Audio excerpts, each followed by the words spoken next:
Hello and welcome in. It's the PHNX Cardinals podcast, your premier Arizona Cardinal podcast. Like and subscribe, leave us a 5-star wherever you get your programming.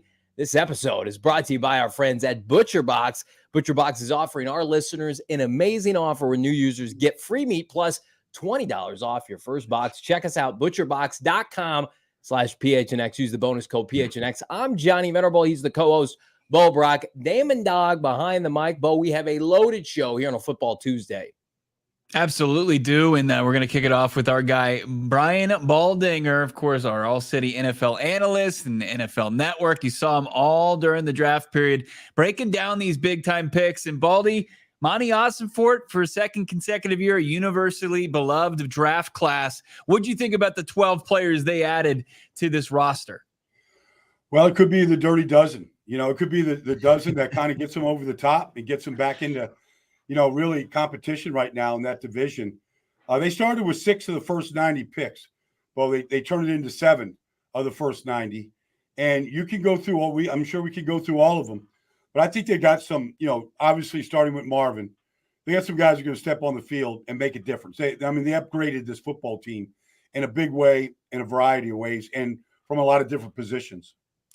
Let's start with Marvin Harrison Jr., Baldy, and we had speculated for much of the offseason, are they going to take Marvin? Could they trade the pick potentially? With the way the rest of the top 10 fell, and the fact that teams like the Vikings, the Denver Broncos could subsequently wait for their quarterbacks, do you believe the Cardinals took what is the best player in this draft, or one of them? They made the right decision, in your opinion, for the franchise? Well, you have a much better success rate of hitting on a wide receiver than you do a quarterback. I mean, those are just the facts. About a 50% hit rate on wide receivers become, really good players. But I don't think there's anybody that questions what kind of player Marvin Harrison is going to become. I was not a proponent of trading back. I don't know if Monti entertained calls or not for anybody that wanted to come up. But he already had 6 of the first 90. You got 12 picks. You can't really get a whole lot more. You can look to next year, but this is a team that shouldn't be looking to next year and, adding assets for the following season. They needed to get competitive this year and getting more building blocks in the building. And I think that's what they concentrated on. Baldy, I was fortunate enough during Marvin Jr.'s introductory press conference to get to talk to Senior a little bit after the press conference and talk to both of those guys. And I asked Senior, how does he expect his son to maybe develop a similar rapport that he had with Peyton Manning with his quarterback, Kyler Murray? They had some pretty good answers. They said hours of work, the repetition. In your opinion, what do you think it's going to take for Marvin Jr. to get on the same page with Kyler Murray? Well, I mean, he's a big target. I mean, he's going to make it a lot easier on Kyler. You don't have to be pinpoint accurate on your throws. I mean, he's got a good catch radius, and he knows how to go get it, and he catches things with his hands. But, the quicker you can get on the field and just start building chemistry. I remember Troy Aikman, after his rookie year, 1989, 1-15, disappointing. I remember Michael Irvin and Deanna. I remember the whole group out there at Valley Ranch at the time. I mean, there wasn't a day in April or May or June they weren't out there playing and competing. And that's kind of what they got to do right now. They just got to start getting into a rhythm. It's on everything from the route tree to where Marvin likes the ball to fade routes, back shoulder type throws. I mean, they just got to start repping the entire route tree right now as frequently as they can. Let's talk a little bit about their second first-round pick, Darius Robinson, who joined us at the Super Bowl week, Baldy. And this is somebody, big physical player, dominant talent in the SEC. And, folks go back and forth. Should he rush the passer? Should he be an edge rusher?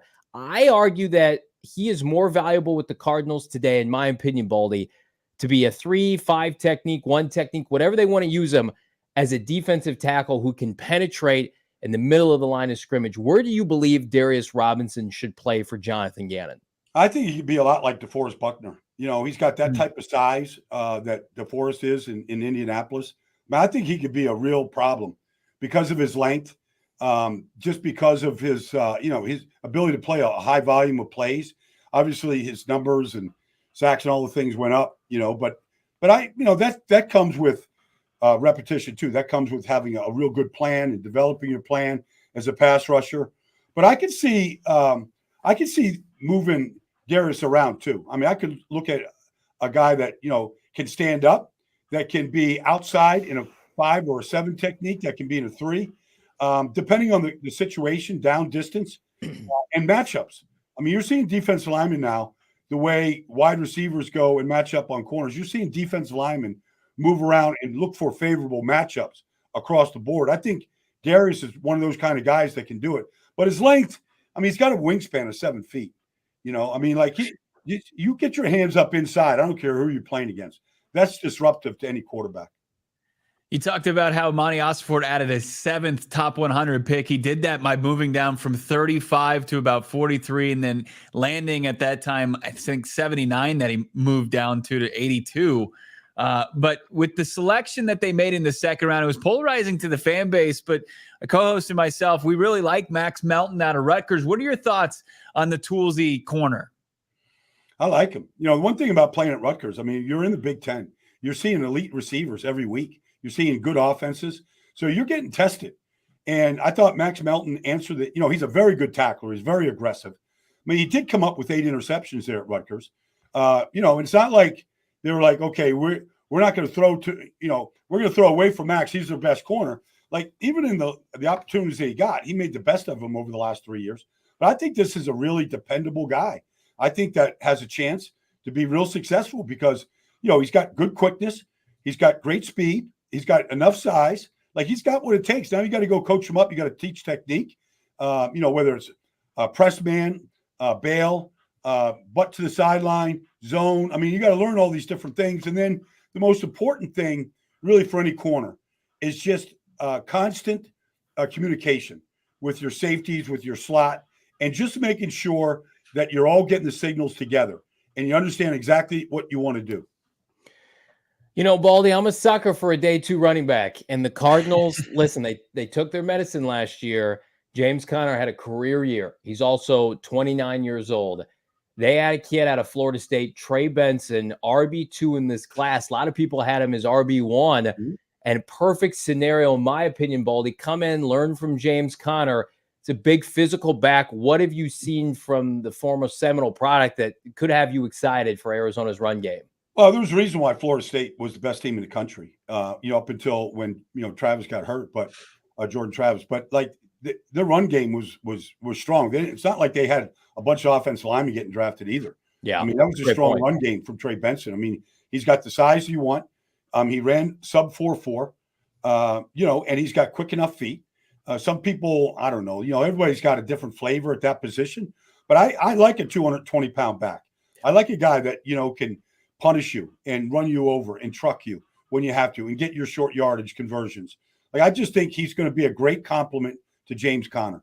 And, you know, Conner carried the load last year. He was phenomenal, no doubt, a little bit, and really share up the carries without losing anything. And I think Trey Benson, usually running backs make a pretty good ones, make a pretty easy transition to, you know, the games on Sunday.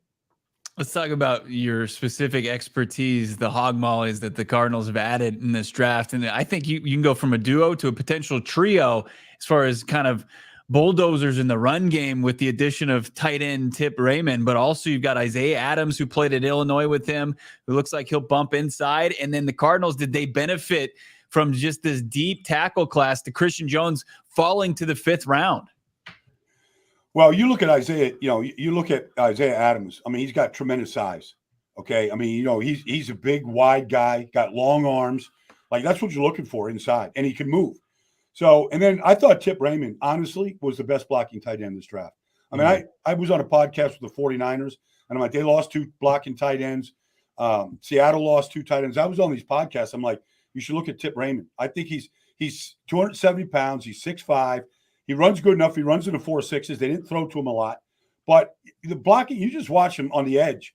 Like, you can have a strong side run game with him blocking. Now, Trey McBride's your flex tight end. He's your move tight end. He's not bad blocking. But I think they got a good blocking tight end. When you want to go 2 tight ends with Raymond and McBride right now, I think you can do that. Let's talk about another hog molly on day 3, Christian Jones out of Texas. A lot of people thought, Baldy, this young man, 48 starts, should have gone on day 2. Multi-year starter, can play, according to Monti Ossenfort, Drew Petzing, all over the offensive line. What do you make of that kind of value in the 5th round? In a tackle class that was deep, and we know the Cardinals liked a lot of first-round tackles, but taking Marvin, taking Darius. It just didn't fall to them that way. Do you see a path for Christian Jones to eventually find a way into the starting lineup? I thought he was taken in a good spot. I like Lyman down there in the 4th and 5th round, day 3 guys. Reminds me of Connor Williams. Connor Williams was a left tackle at Texas, ended up playing guard for the Cowboys, started at center for Miami until he got hurt last year. But, these Big 12 offenses, look, you're not getting a lot of great pass rushers in the Big 12. You're just not. Right. You're seeing a lot of they run this. I'm not going to get too technical, but they run this 3-3 double cloud. All right, like it's not like you're looking at Nick Bosa out there. You're just not. He's not there. So that's how they play defense in the Big 12. So some of these tackles, you're combing through these plays. You're like, it's 3rd and 12. Like, who's he blocking? Oh, they've got a contain end coming. All right, well, I can smoke a cigarette and block that guy on a contain end. He ain't trying to get to the quarterback. But, I just think sometimes these guys get knocked, in that conference because of it. It started at Iowa State. Matt Campbell brought it. They developed it up there. Coach Haycock started that 3-3. Everybody copied it in the Big 12.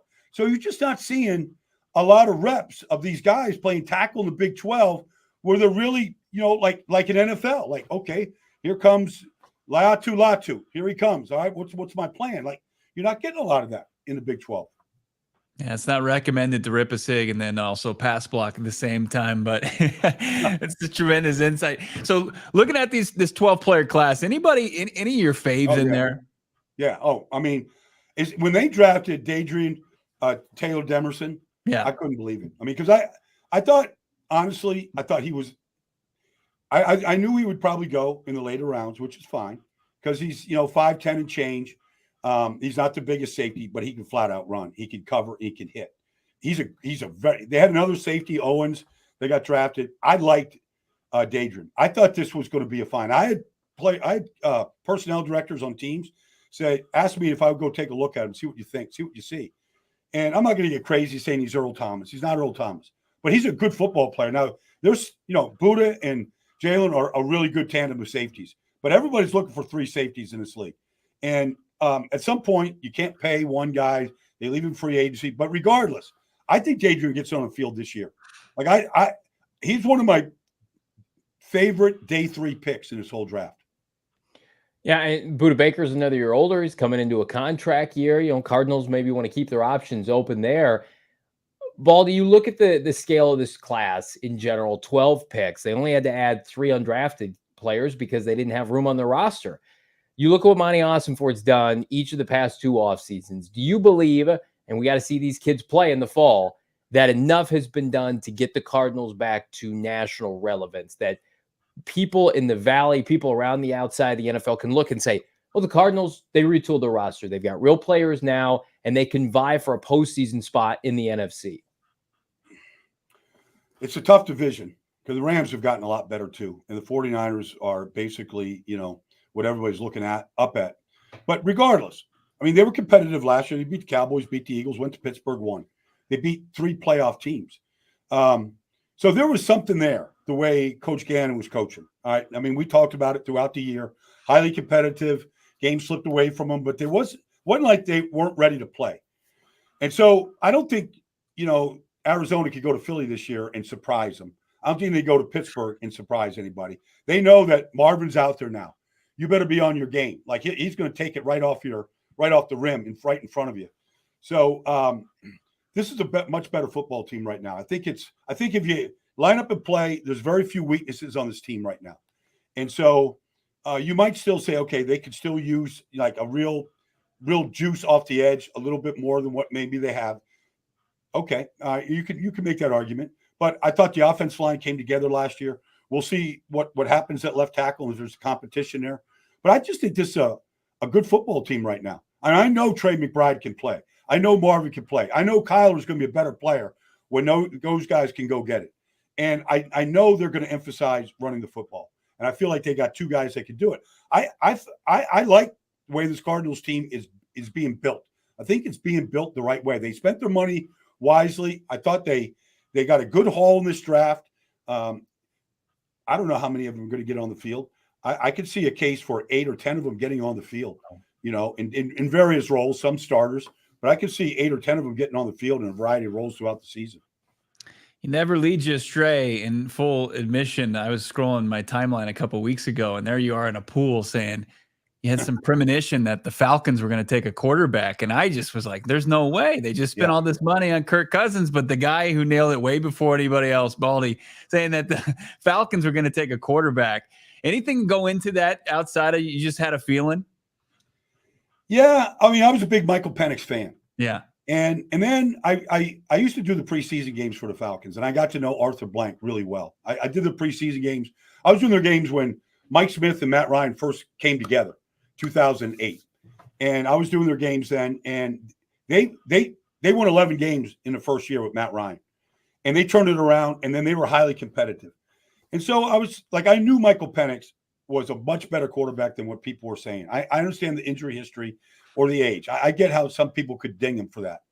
But I didn't think J.J. McCarthy or Drake May or anybody could step into that offense of Washington and throw it the way that, that Michael did. So that was kind of leaning there. Then I heard that the Falcons really liked Michael Penix. And then I heard that they went and had a private workout with him, and they were blown away. Not just by the workout, but just the maturity, how he presents himself. Like, you can't interview Michael Penix and not come away going, this guy is pretty special. In addition, like, I loved him. He elevated Indiana to the number 7 program in the country. Then he got hurt. He transferred, went to Washington. They were 4-8. Nobody was talking about Washington. Got together with, Coach DeBoer and convinced Roma Dunze and Jalen Polk and McMillan to stay. And let's go compete. 14-0, play for the national championship. So it was a kind of a combination of things. And I'm like, they're not going to go defense. They're going to go quarterback. I just didn't know they would do it right at 8, honestly, Bo. Like, I thought they would do it. I didn't think it was going to be right at 8. But when it came true, I wasn't surprised. And the fact is that while everybody wants to talk about the money and the guaranteed, and I understand it, and I get it, the owner signed off on it. Like, the owner's writing the check. One guy's writing the check. And Arthur Blank isn't just giving handouts to people. Like, Kirk Cousins is going to have to still earn it. But I can see Michael Penix competing pretty quickly. You talk about earning it. Kyler Murray's coming into this season, another year under Drew Petzing, and now, no pun intended, a full deck. My last question for you, Baldy. You give him Marvin Harrison Jr., multiple backs, a very capable offensive line, Trey McBride, Greg Dortch, Michael Wilson. I think he's going to have a career year. Like, what do you envision for Kyler Murray this year in 2024 for a Cardinal team very much under the radar? I mean, this is it, right now for Kyler. I mean, he's got to show. He's got to show out. He's got to show up and show out, as they say in South Florida. Show up and show out, because he's a year removed from the injury, so that's no longer an excuse, okay? Got 2 good wheels. He's got targets, real legitimate targets. Now, he never really got for a long time with DeAndre Hopkins, and one was suspended, one was injured. So they didn't really spend a lot of time together. But he's got a legit X-receiver. He's got a legit tight end in a run game and a good young offensive coordinator. And they've done nothing but support Kyler. So now it's Kyler's turn. Time for him to go out there and say, okay, everybody's talking about, this kid up in San Francisco, Mr. Irrelevant. Everybody's talking that Stafford still's got it. Everybody's talking about, whatever. Time to start talking about me. And they only do that by winning games and playing good competitive football every Sunday. He always shows up. He always shows out. Our guy, Baldy, Brian Baldinger. Make sure you're following him on Twitter. You're watching him on NFL Network and all over the place. Baldy, it's been an absolute pleasure to talk to you each and every week leading up to the draft. My pleasure, too. Let's the schedule's coming out soon. There's going to be some more, information here. We're going to see where the Cardinals go. Do they get some national TV games this year? I have a feeling some Lederhosen into it. Yeah, there's a rumor it could be overseas this year. Okay, all right. Let's see those November, Cardinal fans travel. Let's do it. Baldy, right. Thank you so much for the time. NFL Insider, All-City, NFL analyst Brian Baldinger. Thank you so much. Thanks, guys. You bet, man. Anytime. The best segment of the week, Brian Baldinger, right. Baldy's breakdowns. What do we set in the over-under there for primetime games? What do we think? 2.5? Are we doing this now? Just a little impromptu. What do you think? You're going to go 2.5 after last year having none? I would probably say they'll get a Thursday night game for sure. Mm-hmm. And they'll get a Monday night game. So I will go, 2.5 is probably the right move because, Sunday, they never get any love on Sunday Night Football, which is fine. I don't like that crew anyway. I think they're going to get a Thursday night game and a Monday night game, and I think and then do you count a nationally televised game if they're in Germany? Which there's some smoke out there. The Cardinals are going to play in Germany, and I was talking to a source recently, and it's well, they have what's the big event in Germany with beer and whatever? Oktoberfest? Yes. What are you talking about? What is the event with beer? Come on. Come on. And so that's in October. What is that in December? With let me make my point. Tree? That's in October, and it takes a little while to get them cleaned up and everybody ready to go again. I think if the Cardinals play in Germany, it's going to be in November. Okay. But yeah, I would say 2.5 is fair. I would say right at 2. I think they'll get 2 nationally televised games, and if they win, they'll get a flex game. But yeah, a lot of Cardinal fans don't want to see him on national TV for obvious reasons. Look, it's been a disaster. It's been a disaster. It feels like the last. It's like Kirk Cousins playing on Primetime or Daniel Jones. It's just been an absolute terrible display of football. I think the last time we saw them in Primetime, it was unfortunately Kyler Murray's knee injury, right? And then before that, it was an international incident. No, it was actually Christmas Eve with Brady versus Trace McSorley. Garrett McGirt taking an L there. Yeah. Unwatchable. But that was a Sunday. I guess that was a primetime game. No more holiday games for the Cardinals. Let's just keep it tight. I like it. Let's get a firm 2. Yeah. With an option to buy later in the season and get flexed. Yeah, you're playing with house money then. And speaking of house money, you can play with house money with our friends at BetMGM. First bet offer right now up to $1,500 back with BetMGM. And if you're not familiar with that, where you been? Download the BetMGM Sportsbook app now. They also have their Grand Slam jackpot promotion. The baseball season's in full swing every Friday, Saturday, and Sunday through the MLB season. Place a mere $10 on any wager or on a player to hit a home run on the weekend. If that player hits a grand slam, you can win up to $50K in daily prizes or share with the others who hit it as well. But you got to download the BetMGM Sportsbook app on your iOS or Android, or check them out at betmgm.com. Sign up and deposit at least $10 in your newly created BetMGM Sportsbook account. Place your first wager, and again, up to $1,500 back in bonus bets if it loses. If your bet does lose, your bonus bets will be available once your initial wager has settled. Sign up with BetMGM today. Use that bonus code PHNX. Again, $10. They're going to match it up to $1,500. The BetMGM Sportsbook app, your premier sportsbook app. Check out the show notes for full details. Now listen to Shane Diefenbach talk about it in the disclaimer. Bets expire in 7 days. One new customer offer only. Gambling problem? Call 1-800-GAMBLER. Available in the U.S. Call 877-8-HOPE-NY 467-369 New York. Call 1-800-327-5050 Massachusetts. 21 plus only. Please gamble responsibly. Call 1-800-NEXT-STEP Arizona. 1-800-BETS-OFF Iowa. 1-800-981-0023 Puerto Rico. First bet offer for new customers only. Subject to eligibility requirements. Bonus bets are non-withdrawable. In partnership with Kansas Crossing Casino and Hotel. See BetMGM.com for terms. U.S. promotional offers not available in New York, Nevada, North Carolina, Ontario, or Puerto Rico. My co-host once told Michael Wilson to his face he gets emotional thinking about Marvin Harrison Jr. wearing a Cardinals uniform. I get emotional. My wife sent me a text saying that the butcher box had arrived at our doorstep today, and I said, "You got to send me a pic." And I'm emotional right now as I look at these pork ribs. Got a couple steaks in there. Got some chicken tenderloins.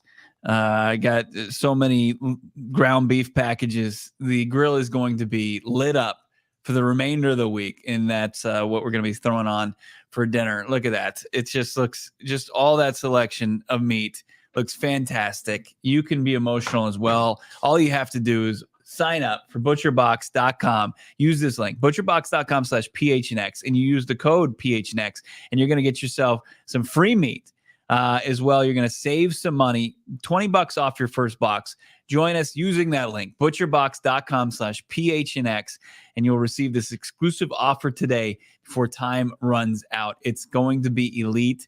I love being on the air with everybody, but I can't wait to get home and fire up my first piece of meat with ButcherBox.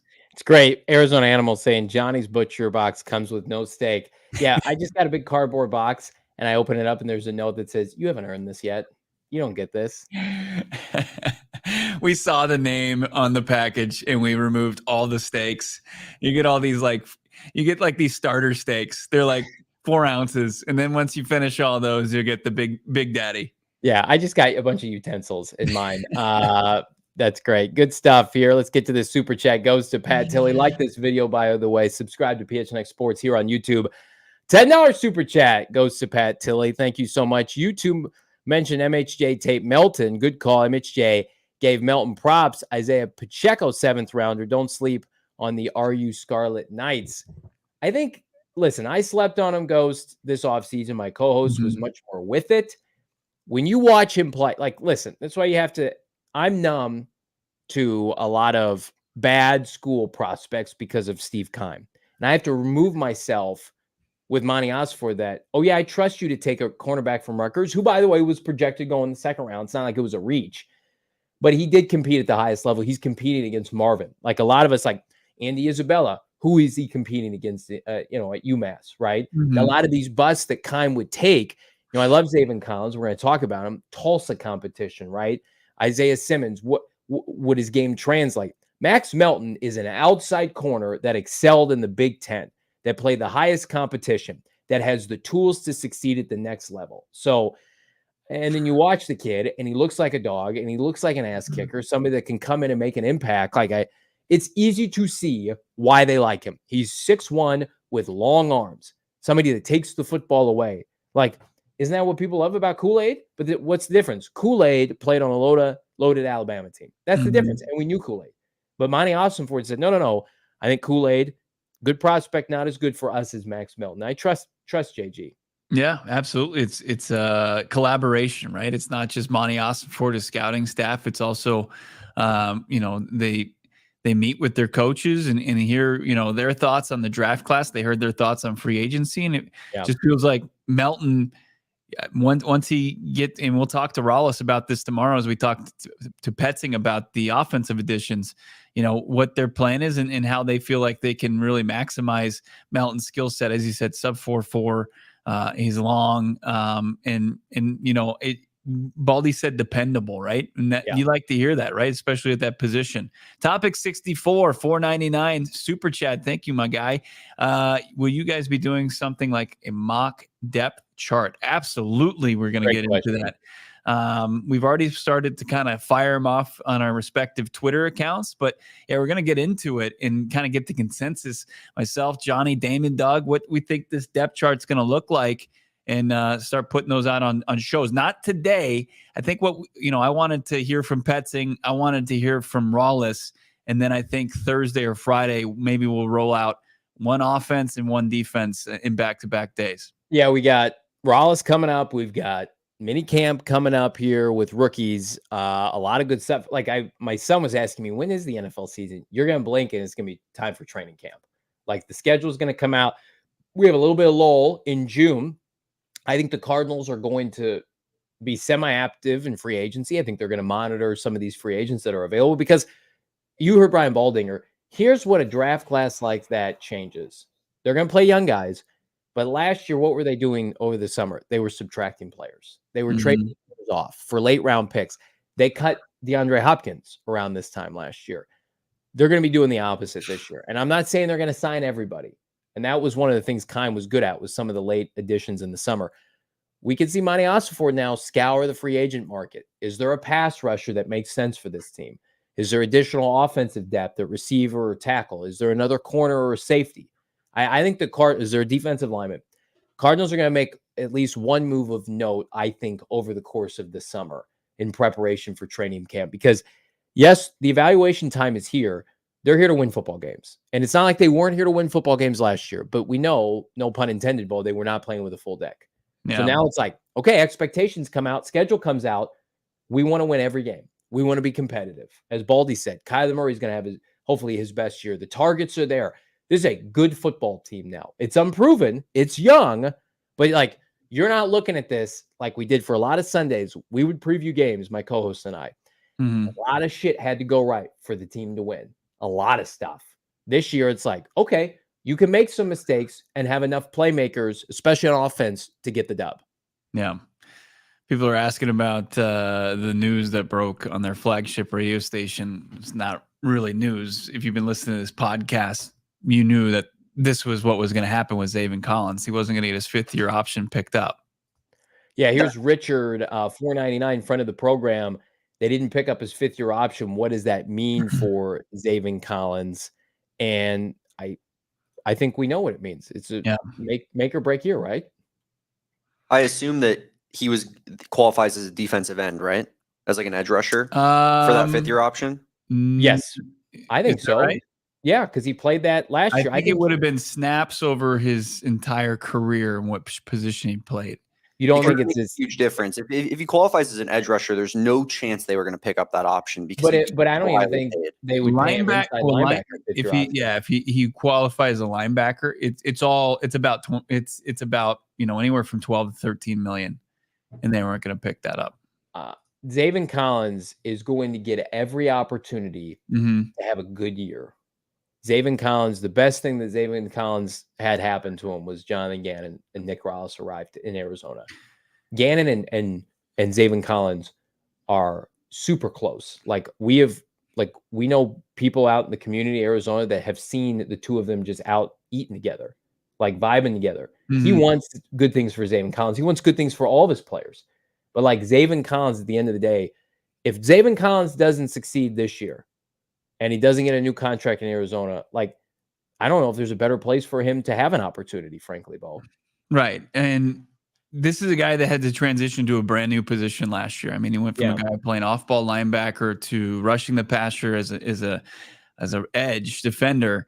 And, it was for him that was a huge undertaking for him to take on, and 3.5 sacks. And you saw some good things from him, but you need to see the consistency, and you need to see, an uptick in numbers. But this is completely different than a year ago when we're talking about the Arizona Cardinals declining the 5th-year option on Isaiah Simmons. Isaiah Simmons, I mean, there was, we're declining the 5th-year option, and this is probably his last year in the desert. We didn't even know he wasn't going to get to the season beginning, but there is an absolute buy-in to what Gannon is doing from Zaven Collins, and you've seen it just as far as from when he talks to the media to how coaches speak about Zaven Collins and the opportunities that he's been provided, that he's been able to carve out from his buy-in to the coaching staff. So I think that. Yeah, it means that his 5th-year options decline, but I don't think that means it's the end of his Arizona Cardinals career after this season, where that's absolutely what was the writing on the wall with Isaiah Simmons. I think there's a good chance, Lou T points it out, this isn't Hassan Reddick with Steve Keim. I think if Zaven Collins has 6-7 sacks this year, there's a chance they go to him and I don't want to call it team friendly, but it's friendly enough for you bring him back, maybe on a 2-year deal. And that doesn't behoove you from going out and adding an edge rusher in the first round of the draft. They can do that, and they can have Zaven be a glue guy, rotational pass rusher.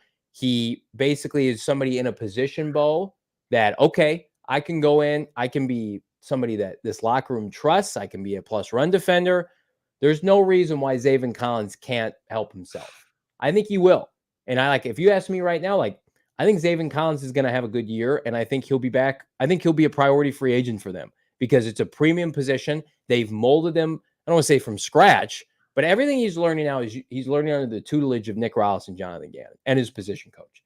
So, where Zaven Collins, when we were watching him at this time last year, and we were giving you reports hey, he's working out with the pass rushers. He's not working with Kazir White. Right. He's not working with, whoever I guess you can consider Isaiah Simmons. He wasn't working out with the guys that we saw him work out with the first 2 years of his career. Right. And it was clear that he was going to be a pass rusher. And then you're seeing him work with, Robert Rodriguez, their pass rush coach. And throughout practice, there's a guy that's just working on his hand movements and trying to work on all of the technique.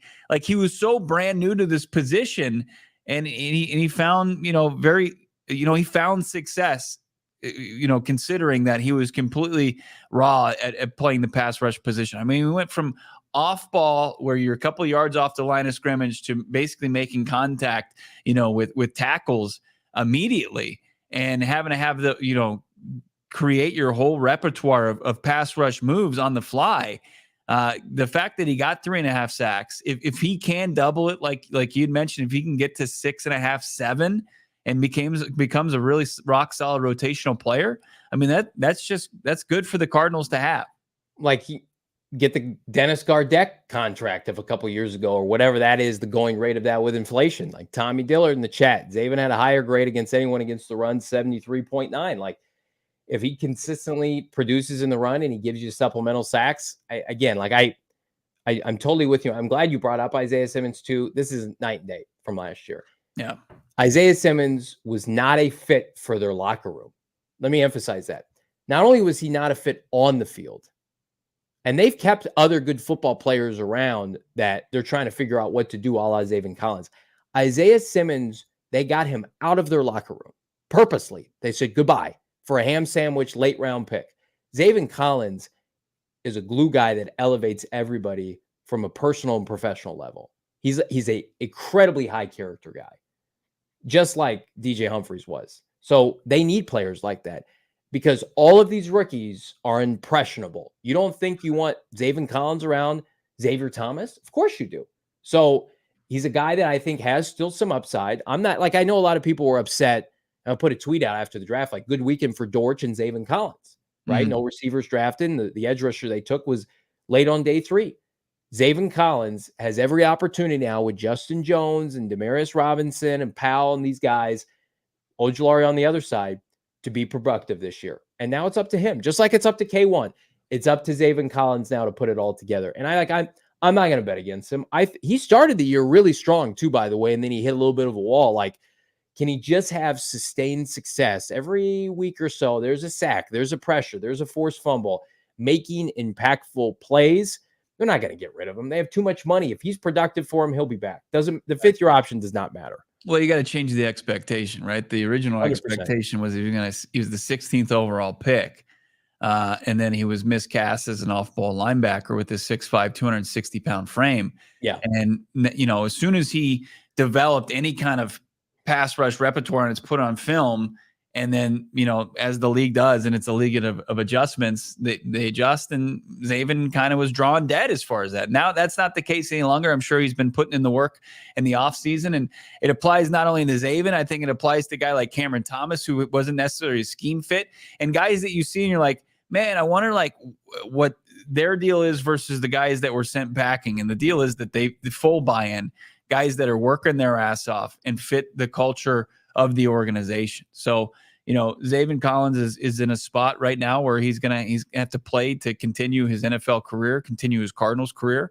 And, it's going to be, if it works out, it's going to benefit the Arizona Cardinals, and it's going to benefit Zaven Collins, where I think, last year the same couldn't be said for the other first round pick that they decided to just cut bait on for a 7th round selection before the start of the season.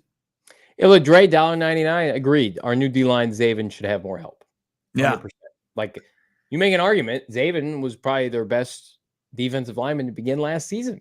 After they lost LJ Collier and those guys, it was Zaven out there. Ojulari wasn't healthy. He wasn't in shape yet. I mean, the defensive line didn't do Zaven any favors last year. He didn't complain. He played through it. And I think he played most every game last year. So those are guys that you want to reward long-term. And again, I would love to see this, because I don't even like calling it a reclamation project, because that's disrespectful to Zaven. But like, can you just extend his NFL career, and can he do it in Arizona? Like, I think Humphries is a good example. Could not stay healthy under Bruce Arians, did not vibe with Bruce Arians. And here's what I'll give Cliff Kingsbury. Humphries played his best ball under a new head coach, under a new offensive system. It's what got him a new contract, right? So hopefully Zaven Collins can do the same, Bo. No doubt about it. I mean, 24 years old, he'll turn 25 in May. And as you mentioned, he's been durable, right? I think he's missed one game in his NFL career. He damn near had his eye poked out last year. He's telling us in the media that his eye is just completely like pointing in a different direction, and he was a little iffy on it as he had to go to the hospital and get it checked out. And he didn't miss a game last year. He played all 17 games. He started all 17 games. He had a pick.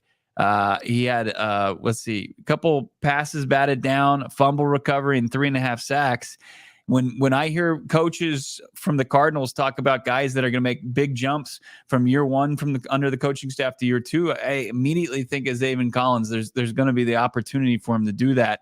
And it was either JG or Rollis that said, like, his big thing is getting out there, knowing exactly what he needs to do, and then just reacting. Like, they know that he has the physical skill set to do some good things on the football field. Sometimes he gets lost trying to diagnose things and is a little slow to reacting. And that's going to be big here going into year for him.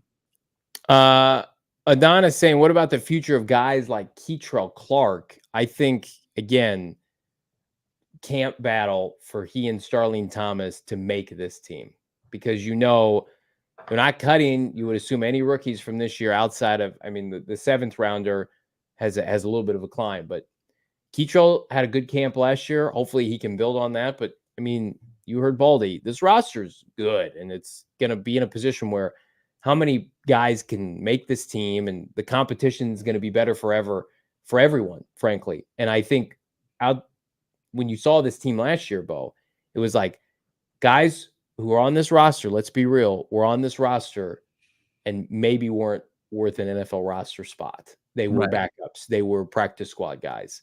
And the Cardinals sifted through that.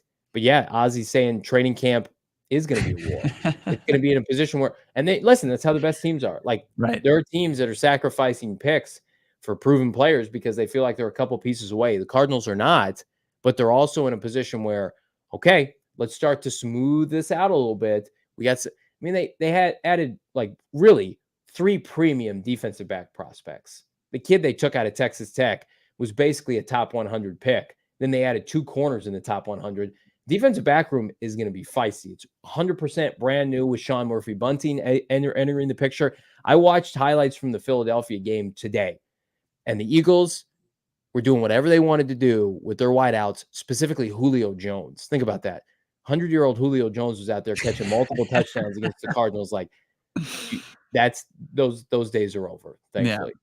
Thankfully. Yeah. Just throw some dirt on him, bury him deep down. 6 feet may not be deep enough, but the guys that got the opportunities last year, you mentioned the guys that probably had no business being on an NFL roster. If they took advantage of them and they carved out a spot for them, that's awesome. It's admirable, right? And it's opportunities that they probably wouldn't have received otherwise. So, like, you don't have to feel bad for them. It's just, this is just the maturation of a rebuilding team, right? You start, you pretty much just take it down to the studs. You get players in to play snaps and downs for you to get you to the next offseason and find out what you have from that previous team, and then move forward and start to sprinkle in more talented players. And it gets better and better. Fired up to hear from Drew Petzing today. But before we do that, fired up to tell you about our friends at Circle K. It's America's thirst stop right now. Free new membership program. Save 25 cents per gallon on your first 5 fill-ups with our friends at Circle K. Save 3 cents per gallon every single day. Plus, you get every 6 free selection on things like pizza, coffee, ice-cold fountain drinks, and more. Join the Inner Circle today by downloading the Circle K app. It's free. Our guy, Michael Wilson, he dabbles with it. Terms and conditions apply at participating locations. If you don't know where Circle K is, if you want to go and get an ice-cold Polar Pop, every 6 free, you got to go to circlek.com/store-locator to find the Circle K nearest you. Trust me, as a member right now of the Inner Circle, I cannot recommend it enough, especially I don't want to be stuck in this summer heat side of the road with no gas. Get the cheapest gas around. Circle K is here to help you, Bo. Yeah, the Inner Circle is good. If you listen to this podcast, you knew that. You also knew about the 5th-year option being declined. You didn't need to hear Monti Ossenfort say it to you directly. But OG's Brands, man, love OG's Brands. Their full product line of delicious cannabis gummies. They're bouncing. They're fresh. They're delicious. They got 2 new products also you got to check out. How about the Rick Simpson oil and the OG's Naturals and the Big OGs? Don't miss out on these. The Big OG's Naturals, they're vegan gummies made with rosin, available in sweet clementine flavor. That's legit. Freshly squeezed live rosin created through the pressing process. So much detail going throughout the gummy making process with our friends at OG's. Check out their entire product line, ogsbrands.com. That's OGEEZ brands.com. HOFers.com. Check out their sleep time gummies. Check out the creams, the fruits, whatever tickles your gummy fancy. You can find them, of course, your local dispensary. Got to be 21 years or older. And as I said, ogsbrands.com and at ogsbrands on socials. You know, the Marvin Harrison Jr. reality of it being real doesn't really hit hard until you hear guys like Drew Petzing talking about how they're going to use him offensively, Bo. And when you were there today at the Tempe facility, Petzing smiling ear to ear. There's not an offensive coordinator, in my opinion, right now that's in a better position to set himself up for, let's say, head coaching interviews than one Drew Petzing. The Cardinals are under the radar. Nobody thinks they're going to be, a contender. And now you've got a unique toy chest led by MHJ. I mean, what were your takeaways from Petzing today? A bit subdued. I thought he was it was like, hey, I've got this great brand new toy, but I'm not going to gloat about it. I'm just going to be kind of business as usual. He's just one of the guys. It's just like, okay.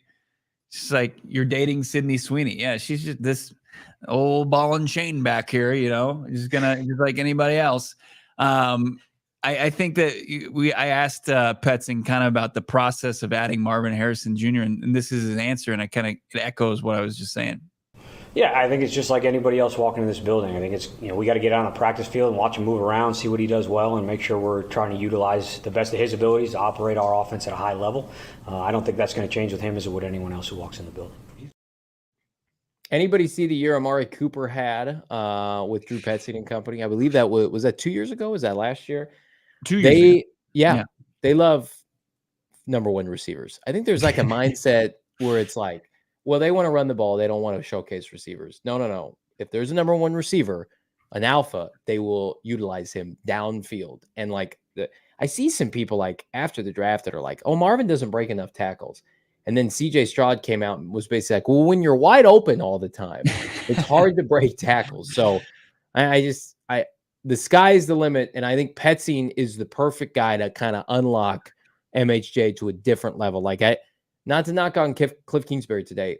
Would any of us trust him with the development of MHJ? I think Drew Petzing's going to be able to put towards his resume. I'm a Shanahan disciple. I'm going to take care of you. You're going to get production. You're going to help us win. That's a good feeling. Yeah, it's a great feeling.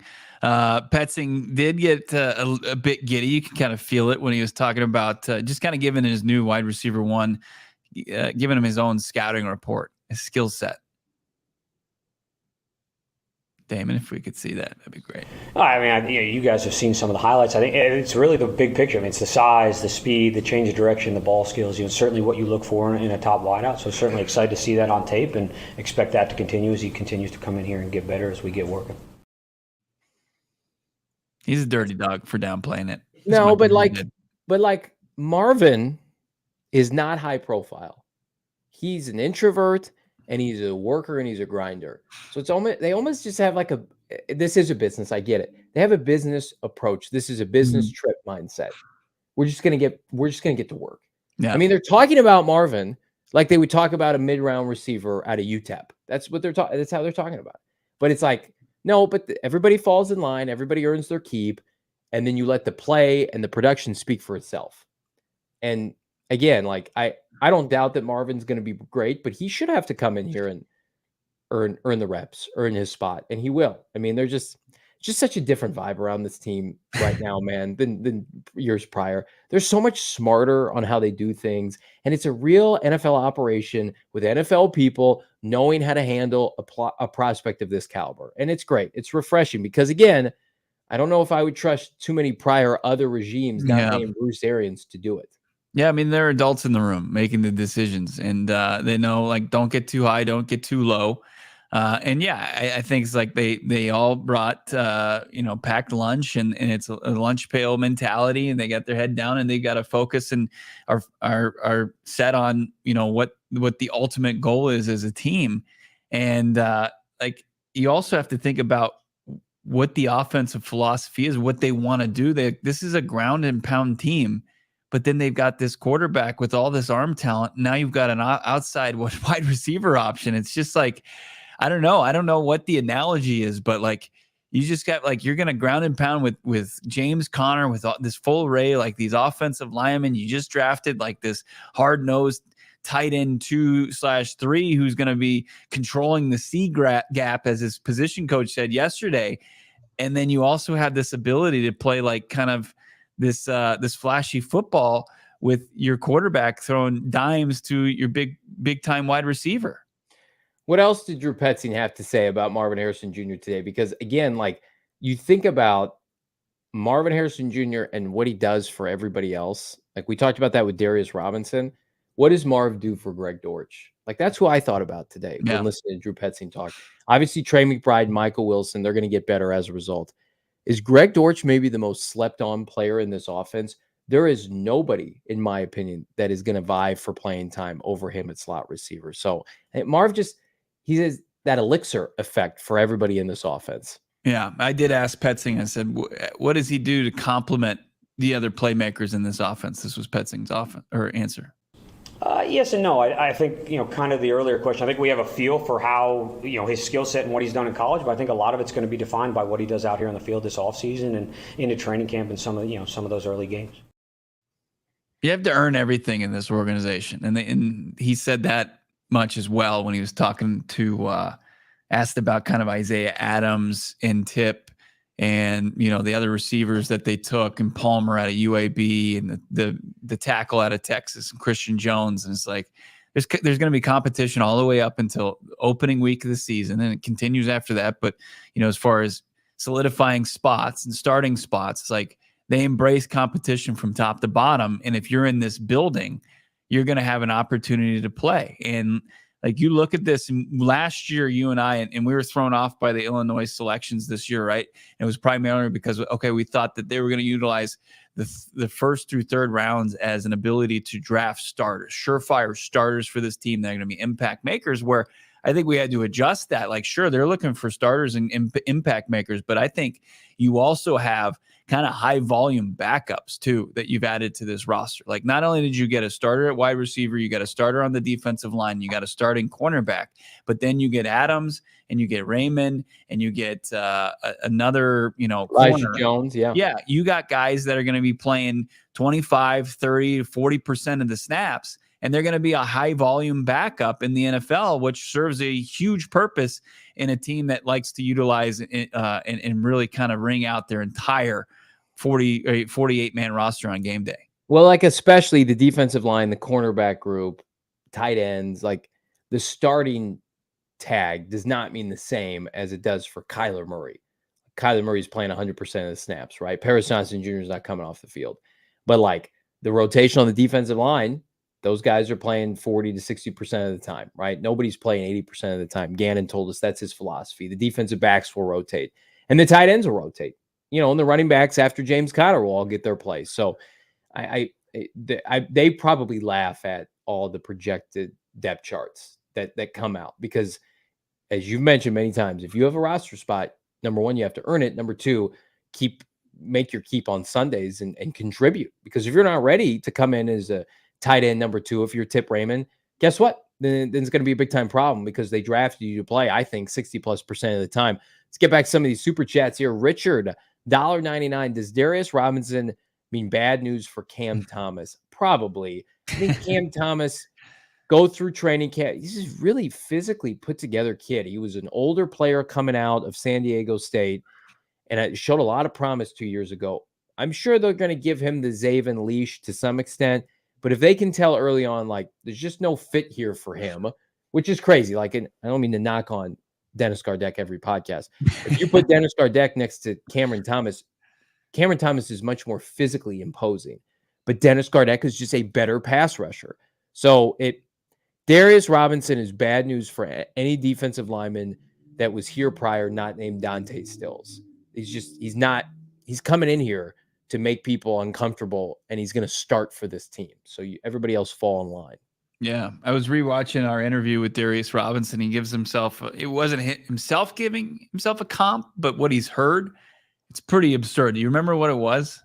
Well, Baldy just called him DeForest Buckner. Who did he call himself? Do you remember? It wasn't him. Like I said, I want to reiterate, it wasn't himself, but what he's heard is half Max Crosby, half Chris Jones. Is that good? Two of the top 5 defensive linemen in the NFL. I laugh at the people who are like, he doesn't have good enough pass rush moves to succeed at the NFL level. He had 8.5 sacks last year for a Missouri team that was good, but he was clearly the best front seven player. They had a couple corners drafted. Yeah, okay. He's not going to bust unless he gets hurt. He's going to have a high floor. He's going to be productive. I say this every show. I'm going to continue to say it. The bar for it's like some teams, the bar at quarterback is so terrible. You just want competence. The bar at defensive line for this team has been so bad for so long. Yeah. Just get me somebody in there that's just a good player. Good player, gets a second contract, and then let him take off to the next level. Yeah. High motor guys, high character guys. Now you're seeing like more physically gifted player come through the door, and it's all a good mix, right? And you look at where they were a year ago on the defensive line. You had Darius Robinson plus Justin Jones plus Bilal Nichols. Things are looking a lot better, right? And then that should complement the edge guys. But guard X 6.5 sacks. If Zaven can get somewhere close to that number, it's going to be a big help. And then we'll see, what they have from Xavier Thomas. Like, can Xavier Thomas get to where he can be more productive at the NFL level, it's tough to do than you were in the collegiate level. Tribe 7, even $2. I hope Dante Stills takes another step this coming season. Like he's somebody else that Gannon talked about him glowingly at the combine that has an opportunity to excel with the competition and the compliments that they brought on the defensive line. So, I mean, they have added 2 defensive linemen of note. One just happened to pop in the 6th round, and then they have a first-round caliber defensive tackle. This franchise, we're going to talk about 2025 mock drafts here in a little bit, if you guys can stomach that. But this really? Yeah, well, we'll just quick plug. Okay. This franchise is in a position every year, and I think they will, defensive line high in the draft every year moving forward. Like, you have solidified Michael Wilson, Marvin, Trey Benson eventually, Trey McBride. The offense is in good shape. Moving forward, like I honestly, it's just going to be like rotating. D-line, O-line, D-line, O-line for this team. That's how they want to be built. Free matter for the blind. 2025 draft, seriously? Yes! We're sickos here. I already did one. I posted it on Twitter. Hold the line still. We're going to have to figure out who the hold the line player is in the upcoming draft. Nothing. You know what? It's funny. I actually put out my screen cap of my mock draft, and somebody already criticized it. Like, they're already digging in on a couple players. Like, if you're taking this player or this player, you're insane. I'm like, wow, we've already got those takes. You took the kid out of Colorado, right? If I saw it correctly. I took Travis Hunter, and I took a big defensive lineman from Notre Dame. I traded down in the second round because that's what our guy Monty does. Do we have a mock draft sample, Damon Dawg, in the chat? 2025 mock. Who's this from, by the way? What do you mean sample? What do you mean? Right here? PFF. Oh, yeah. 2025 mock. Yeah, this is from PFF. They put this out yesterday. And they've got Tennessee edge going 1-1 to the Carolina Panthers, James Pierce Jr. Then you got the Patriots taking Will Campbell, a tackle out of LSU. Mason Graham going to an interior defensive lineman from Michigan, going to the Broncos. Will Johnson, a cornerback from Michigan, going to the Titans. Carson Beck, the quarterback, going to the Giants.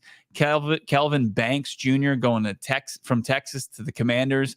And then the sweet Arizona Cardinals taking this beast, 6'6" beast, interior defensive lineman, Dayon Walker out of Kentucky. He's awesome. He is.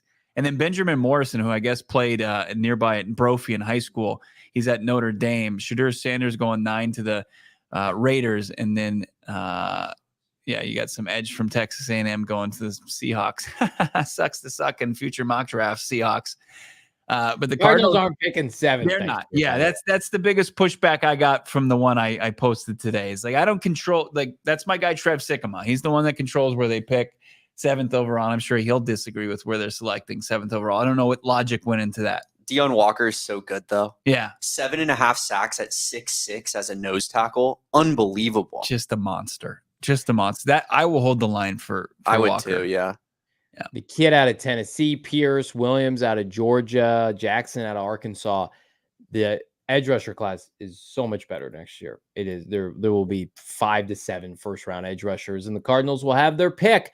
You can pick us right now by becoming a diehard. Go PHNX.com. Pick up the brand new Phoenix Cardinal t-shirt. Let's see it, Damon Dawg. Hottest new merch at the merchandise locker. Look at that. Got the Desert Cardinal with a little bit of the state flag vibes behind it in a certain stadium here in the Valley. Again, pick it up for free by becoming a diehard. Go PHNX.com. Become a diehard. Every single year you get a free piece of merch. So it's not a one-off. It's every year you're good to go with our friends at the merchandise locker, which is us, and become part of the PHNX Cardinals Discord. The fun never stops, especially in the off season. Get your diehard membership card. You get your free piece of merch. Access 90% of the stuff on the website is free, but if you want that sweet 10%, get that diehard level, become good to go with our guys Craig Morgan, Gerald Bourguet, Jesse covering the D-backs all summer long. And not only entrance, somebody asked me the other day, like, just the Cardinals Discord? No, pop into any Discord here on PHNX diehard memberships, plus discounts to all future events. Like, I don't know if you guys have heard about this, Keeping It 100. You get a discount on the Keeping It 100 golf tournament, Bo. Yeah, you need to sign up for the Keeping It 100 golf tournament just a week away from Friday, which is going to be elite. You're not going to want to miss it. Well, that's not a week away from Friday. Yes, it is. It's a week away from this Friday. We have no concept of time after the Yeah, I don't know what's going on. But I do know that this was an unbelievable event last year. These sites from that, our guy Sean DePaz Hollywood right there. DePaz? Yeah, ready to fire it up and hit the links. Giveaways throughout the day. It's a great time out there at Dobson Ranch Golf Course. Felt like we gave away like a prize for every person that came out there last year. It was insane. It was wild. The May 10th Scramble, Dobson Ranch Golf Course, Big Drive Energy, our great national golf show is going to be there. It's the second annual Keep It 100 Golf Classic from our friends here at ALLCITY. Can't wait. Cannot wait. Yeah. Can't wait to become a diehard. Go PHNX.com. And can't wait to see Sweet Baby Marv taking the field at rookie minicamp. We've teased it for 2 days, Bo. The Marvin number debate. Do we want to save it for tomorrow? Because again, it's the hottest debate right now on the Twitter streets. I feel like with Cardinal fans is like, okay, can't wear 88. It's retired, or you would assume. Ojulari doesn't sound like he's inclined to give up 18. You know, nobody wants him wearing 11. Nobody wants him, wearing a random number. Like, does he get a single digit from somebody like a Mac Wilson? That right now is the question of the day. What's going to be the number for MHJ? Yeah, they shouldn't let, as much as I like Mac Wilson, like they shouldn't let new free agent signees pick their numbers until the draft class. Probably, numbers, right? But I think he'd give that up for Marvin Harrison Jr. What does Marv want with a single digit? Is he tied to that? I mean, I asked him if it's important, and it seemed like he cares a little bit about what jersey number he's going to wear. I mean, as he said, 8's retired. There isn't an available jersey it's between 16 and 17 if you want it in the teens, and then you go into the 80s. And like as of right now, 81's being used by tight end Travis Vokalek. Okay. That could probably change. 87, as we mentioned, 88 not available, but also with the JJ Watt thing, 99 was not available. Yeah. To the family. It's potential. Like I'm sure they could probably. Does he want to wear 88 though? Right. Like if he didn't wear 88 in college, why would he want to wear 88 right. pros? Well, that's my argument for him not wanting to wear 11. It's like if he doesn't want to continue his father's legacy, why does he want to continue Larry Fitzgerald's legacy wearing 11? Okay, so I mean, like I think it's easy. I think it's you give him a single digit. I think you just give him number 2. I know there's just Hollywood Brown, but or do you like have the discussion about? And I don't know if this is blasphemous about unretiring 8. I think that's more blasphemous to people than giving him 11. Larry Wilson's in the Hall of Fame. I know. He didn't do it in Arizona, but I don't think Marvin would want to broach that. I don't think Marvin wants 11. I don't think he wants any retired numbers. I think if BJ Ojulari doesn't, and let's not make BJ Ojulari feel bad because he's got sentimental feelings about 18, and he's a high pick last year. So it's easy. You just go to Mac Wilson and you're like, bro, I need number 2. What can we do? I don't think 17 would be that bad. Plaxico Boris wore 17. Yeah. Like there's been some big time receivers that wore that. That's not a bad idea. Joan Waddle. Jalen Waddle just got his 5th-year option picked up. That might be a good sleep. Like, would that piss off people? I don't think so. I think that's a good number. I would like to see Mervin saying give him Anquan Bolden's 81s. Like, they gave Q Frank Sanders 81. Yeah. 81's been used quite a bit by a couple really rock solid wide receivers. This is not a dig on Marvin. When I think of 81, like, I think of Frank and Anquan, who are a little bit more stout, and like physicality was their game. Whereas Marvin is obviously the complete package, but I just feel like let's give Marvin his own number. Let's allow Marvin a chance to grow his own legacy. 17's warming up on me, as you say that. How much longer are we gonna have to wait for this? I mean, probably.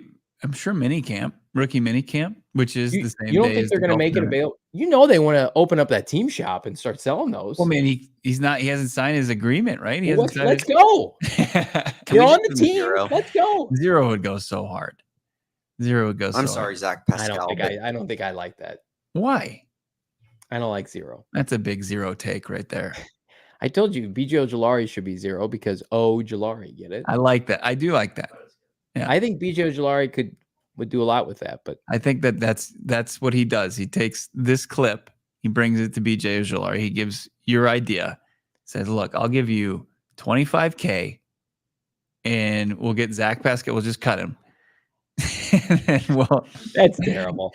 What about that? How about this? Poetic in the Pascal, chat. People keep saying like he's not. He's firmly. I think he's firmly in the wide receiver. They didn't add a receiver. He's good. Yeah, it's a good weekend for Zach. How about Prater's number? You just go to Prater and you're just like, "Hey, this man has sacrificed so much." You know what's terrible is I thought about that too. I was like, 5 would be dirt. 5 with Marvin would be dirty. You know what I also thought today too, and this could change. Trey Benson repping 3 at Florida State. Obviously, you can't have 3 in the NFL. Yeah, there's gonna be a point where Trey Benson needs a single-digit number too. I think. Well, by the time he's potentially starting running back, 3 could be available, or 6. That'd be pretty dirty. Both would be available potentially. And Prater. I mean, yeah, think about it. Talk about blasphemous conversation. I'm not talking about future without 2 of their big time leaders. Somebody says give him who's 7 because you're white. Yeah, you got to get him a single digit. You got to look at the single digits and you got to say, well, I think Prater's 5 is very much on the table. Prater's gonna come into the facility and he's gonna be like, "Guys, giving you everything. I'm giving you everything but the jersey off my back." And I say, "Funny you say that." You don't think Prater would take a little bit more scratch for his number? I don't think he cares. It's a pretty blasphemous conversation we're having. It is. I mean, I'm a numbers guy. I get it. Anybody I've disrespected, I apologize. Somebody says George give up 4. No. We need some good vibes on number 4 for the first time in a hot minute. I associate George that number with that. George absolutely earned that. Kevin Cobb number 4, Rondell Moore number 4. Let's get a baller number 4. Greg Dortch. When you make 83 cool, you can make number 4 whatever you want. What if Marv is like, "I got my number, it's 83," and we're like, "Shit, okay, I'll still buy it. I'll still buy the frosty white." I would love that vibe because at the end of the day, it's like he probably just wears like white sneakers, New Balance sneakers, just like a normal guy. Like his dad took 88 just because it was a number. I'm sure. It's just somebody's asking who has 12. McCoy's old number? Do you know? Yeah, it's their punter, Blake Gillikin. So Blake switched to 16 or something, dude. There are some numbers that can be had for sure. Like Ojulari, let him guys can be bought for sure. I mean, Prater could definitely be bought. I'm convinced of that. Prater, you missed 2 field goals to end the year. What you did Lord's that work for the us. better good. How dare you question him? He doesn't look. I would say, man, you're trending down a little bit. Let's give your number to Marv. Prater's made enough money where like a payment like that's not going to really, I don't think. Oh, yes, it would. A kicker? Yes, it would. Dude, he's been in the league a long time, man. He has generational He's been wearing wealth. 5 for forever. I mean, I don't think Matt Prater's not worn number 5. If Marvin Harrison Jr. went up to Matt Prater and were like, "Let me get that number," and Prater balked at that, we would have huge problems. Are you serious? Are you serious after everything Matt Prater's done and done for you? He's on the team. He's on the team making premium. How much is Matt? Hang on. Matt Prater's worn 5 since 2007. And you want to take and gift him first-year player his jersey. Matt Prater's making almost $5 million this year, which is more than Yelda Froholt. Like Matt Prater can give up number 5 to Marvin if Marvin knows. 5 would be dirty for Marvin for sure. The money just means nothing to him, though. I'm saying, like, stop saying you don't know that. Stop saying that. $41 million, dude. Hit up Blake Gillikin. Like, he'll take the payment. You guaranteed Gillikin would give it up. He just signed an RFA, just a restricted free. No, then you're talking about 12. 12's kind of gross. I'm not into 12. Smoke word 12, right? Desmond Ridder with 9 is also like, come on, Desmond. I don't want 9 on Harrison Jr. We see what the Atlanta Falcons thought of Desmond Ridder. They couldn't get more QBs in there fast enough. Like, what Desmond is Tuneware? Tuneware's 15. Come on, buddy. We might need that one. Just line them all up like an assembly line. Like when those guys are getting their photos to come up, to potentially be investigated by, the FBI. And it's like, okay, all the suspects are here, Marvin, one at a time. Just start looking at them. Which number do you want? That's just have them point. Yeah. It's like, will you please report to the cafeteria with your jersey? Number 12, step forward. Marv just comes up. That's not him. He's dismissed. Matt Prater dismissed. That's what we need. They want an episode of Flight Plan that'll sell. Marvin Harrison jersey number idol. We need it. It has to happen. I just sign the document. Let us go. I mean, he's holding up number 1 at the press conference. Like everybody but Kyler to the cafeteria with your jersey. And if you play too much hardball, bring your playbook. People are saying 3. 88 at the end of the day. If they make that happen, it would be a cool omen to his dad. But maybe he doesn't want to do that. Although he's wearing like a chain, honoring his dad. Like he's not hiding from his dad's legacy. You see NFL today posted a picture of Marvin Sr. holding baby Marv after a Colts game. It's pretty awesome. Mm-hmm. 85, like Rod Tidwell. Yeah, Tidwell. David, $2 super chat. Don't bother. We picking 32nd, boys. The line remembers. I'm all for it. I would love to do draft coverage next year, David, where it was like, whatever good player falls to us, we're good. No, we're just hanging out for basically a full round. We don't know what that's like. Let us live that life, please. Live this life every day with this show live at 4:30. Like and subscribe. Leave us a 5-star. If it's 32nd, Johnny's still drunk from the parade. You'll have to wheel me in here. Have to puppeteer me to get me to do this show. It's just, I have lived. Like this video. Let's get to 500 likes here on a Football Tuesday. Big thanks to Brian Baldinger, All-City NFL Network analyst extraordinaire. Bo, you're at the facility tomorrow. Back at it. Nick Rollis, hopefully be a little bit more indulgent here. What he's going to do. Guarantee it. Rollis always brings the juice. He's going to come in. He was so hyped on Garrett Williams and a guy like BJ Ojolari at this time last year. He's going to be pretty hyped when he's talking and breaking down Darius Robinson, Max Melton, Elijah Jones, Xavier Thomas. He's gonna give you a lot of comments on his new defensive players. I think he's pumped about it. I'm pumped to welcome all of you to the premier Arizona Cardinal podcast. Big thanks, Baldy, Damon, Dawg behind the mic, Mr. Hold the Line himself, Bo Brack. I'm Johnny Venerable. We're back on a Wednesday. Peace. We all silly like the mayor.